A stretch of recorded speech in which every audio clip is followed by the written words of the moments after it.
Өкмөт кризиске каршы 7 пункттан турган план иштеп чыкты. Анын биринчи пункту катары азык-түлүк коопсуздугун камсыздоо, негизги товарлардын баасын турукташтырууга багытталган. Мындан тышкары калкты социалдык жактан колдоо, ишке орноштуруу, каржылык жана бюджеттик туруктуулукту камсыз кылуу, ишкерлерге колдоо көрсөтүү, инвестиция тартуу, товар жүгүртүү боюнча чаралар каралууда. Бул планды ишке ашыруу үчүн бюджеттен 126 миллиард сом керектелет. Бүгүнкү күндө антикризистик пландын алкагындагы чаралар ички булактарга таянуу менен гана аткарылат, деди Акылбек Жапаров.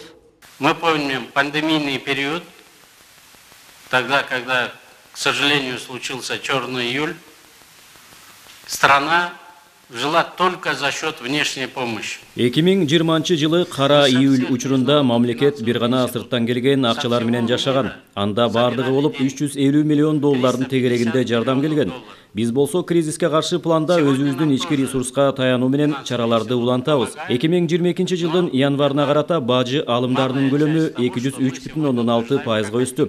Салык чогултуулар 186%га көбөйдү.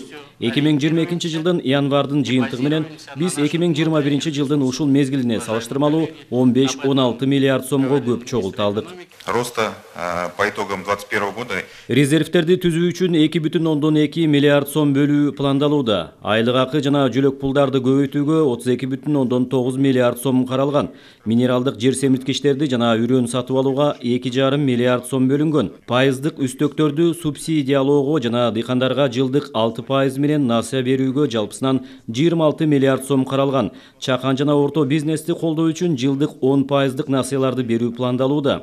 Бул багытка 7,2 миллиард сом бөлүштүрүү пландаштырылып жатат. Энергетиктерди жана жол тармагын колдоо максатында бюджеттик насыялоонун алкагында алардын долларлык кредиттери конвертацияланат.